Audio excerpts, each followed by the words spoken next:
Welcome to Vintage Coin Op Restorations and our final video of the Buddy Sales Traveling Crane. If you've been following my YouTube channel or Facebook, you've seen this machine many times. It's been here for, I'd say, about 2 or 3 years, and we really grabbed a hold of it this year and wanted to bring this thing back to life. Well, if you watch the other videos, and I will tell you, the machine was built somewhere, I would say, in the early 1900s. It was completely put together with hide glue. There are no dowels in this construction, but pretty much all glued up with hide glue. And we know hide glue is very strong, but over time it's very brittle. And this machine stayed together, but there wasn't a solid joint. The whole thing kind of wobbled and kind of leaned whichever way you pushed it. So what we had to do was basically take the whole thing apart, every piece of the cabinet, and rebuild it. The cabinet itself was bastardized. It had 3 different doors on it by the time we got it. And our whole point was to bring this thing back to life and make it look like it was all together in a beautiful antique. And that's what we basically did.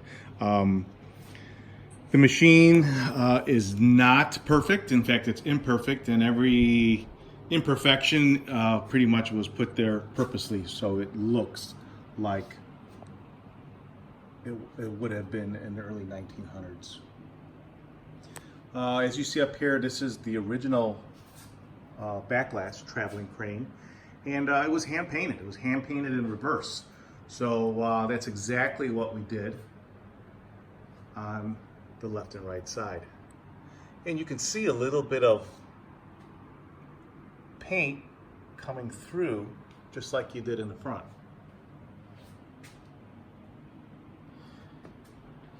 Come over to the right side. So that was just never painted in reverse before, but it was a challenge. And we'll take a little sneak peek of that up inside the back. Well, besides that, when it comes to painting, the backdrop. Let's talk about that. The backdrop is original. It was painted on a very kind of heavy piece of cardboard. And when we got it, if you take your time and watch the second video of this, which will be an entire, probably 15 minutes of photographs of everything that we've done on here. The original was, I guess it was painted, not painted on, but it was a print that over years people have, with tempera paints, I believe what they call them, painted right over everything, and they tried to make it look red, and they tried to make it look a little better than what it was. So luckily it was all water-based products, so we were able to completely wash all their wrong colors, and in fact they even painted things on top that weren't there. And we were able to get all of that, find out what exactly was part of the backdrop, and we embellished it with new color. So the colors that we chose were what we found on the original. So this is what it would have looked like in the early 1900s. The next thing, over time, the chutes were remade probably several times. I don't know how many times. But when we got it, again, it was made, all this metal work that you see here was made out of tin. Partially sheet metal, and then some other just plain duct work it was involved here. Just because there's so much copper and brass on this machine, we decided to go with the copper and completely redo it and bend all the chutes so they would fall into your toy or prize would fall into the chute.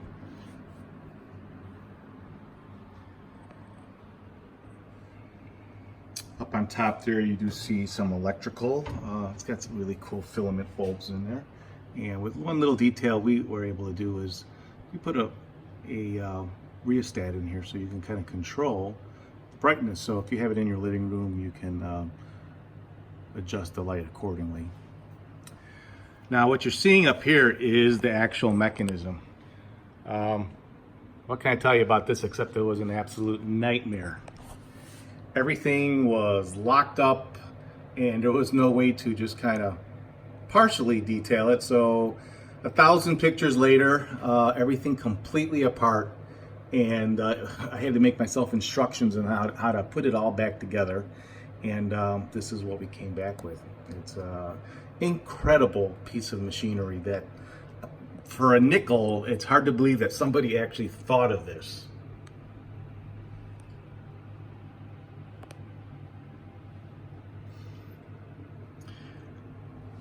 The crane runs forward and left to right, and it runs left to right on this little handle here.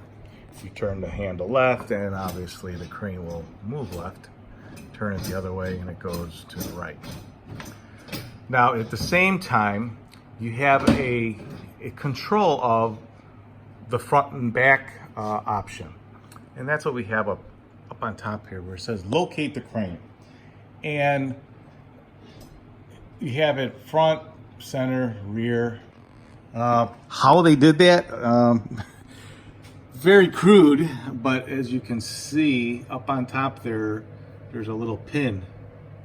And depending on where you have your piece, that little pin will kind of lock into those little teeth over in the back side of it. And it prevents it from going any further. Does it work? Not too bad, not too bad. It definitely is not like a fine piece of machinery, but the whole point of this was more of a spectacle to look at because you weren't supposed to win anything. It was all about making money. So if you thought you'd come in this machine and say, I'm going home with a bunch of toys, you're totally wrong. You weren't. It was all about making money.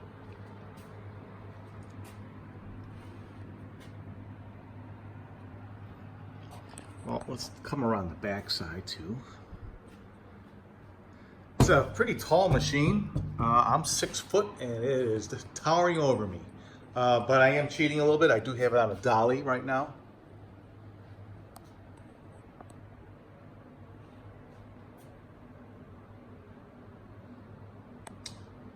We have the period correct cloth cord.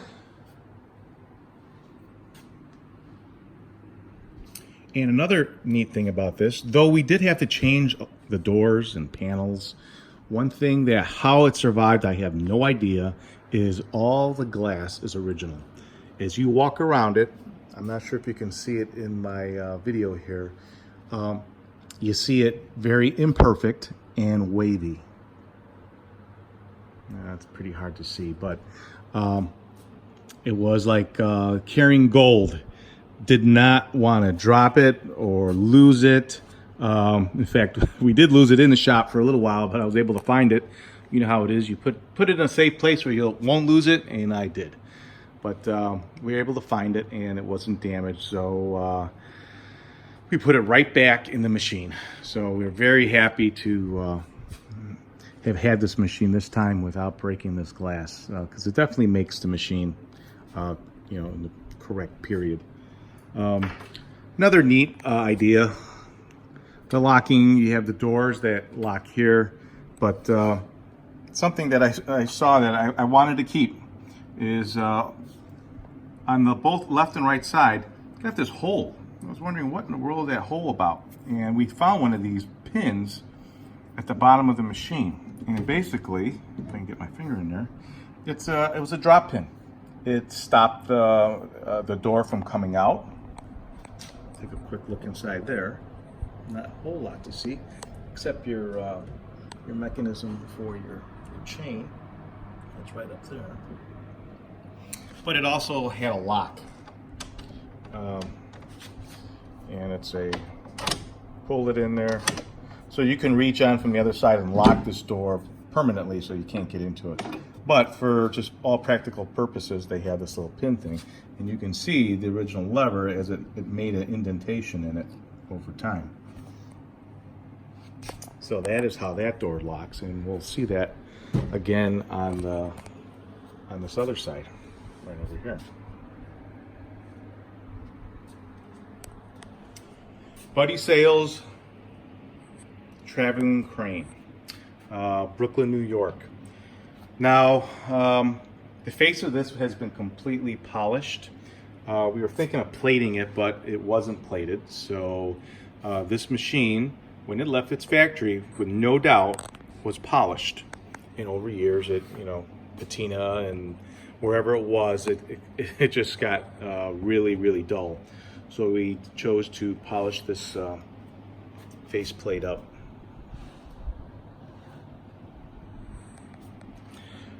Okay, now the coin mech. The mechanism that you see is not the original mech.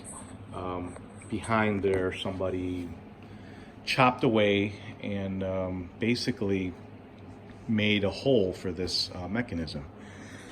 But the actual mechanism that starts the game, as I flip this thing around, is original, and it does work. It's very, very cool how it does too. But basically what it's doing is you're using a semi-modern, we're talking maybe 1940s now with this ABT push coin mech. And basically what it's doing, and what if you had a coin on the front, it would have had a slot, and your coin would have dropped in this little hopper here. And when I say hopper, is because that's exactly what it looks like. Inside there, it makes the nickel fall in place, and it gets energized. The nickel itself is the missing link, or basically the switch leg for this machine. When a nickel drops in, the current passes through the nickel and will start the motor. It starts the motor, and in turn it moves it forward, and then it brings it back. But as it brings it back, the up mechanism up here also has another job. Besides bringing the crane back to where it started, this little lever here is a compound, because it comes here, it actuates down underneath our machine, and in turn it pulls. And when it does that, as I'll show you right now, it will, when you push this forward, it opens up the little slot and drops the nickel. And at that point, your action is over and ready for the next patron to come in and put another nickel in. So that is all original and very, very cool. It is finicky at times, but basically all adjustable by this little piece here. You can turn it around and kind of tweak it sometimes. But that was pretty much it. And here on the left here, you'll see we made a little junction box where we have our dimmer switch and our that's where we have our power going to our motor that's up on top. Here you have this giant chest that it is original, and it looks like a giant pirate chest, but it is your money box. Very, very cool. Though it didn't have any fuses in there, so we added a period buzz fuse inside there. And again, we also used some period cloth wiring, which would have been used at that time to give us our power supply.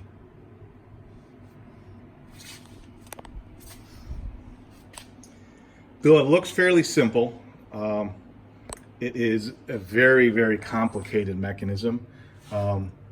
It's almost like a clock mechanism, in fact, that it knows when to drop, lift, and at the end of the entire process, it needs to know that it has to, zoom in, it needs to release whatever, if you got something, it has to release it.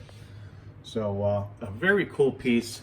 Over time, we have tweaked this thing as about as best it's going to get. Like I said, it is not perfect. If you thought it was like I said, if somebody thought they were going to try to win something, it's pretty tough. So we do have some toys that we are going to put into it, and we'll go from there.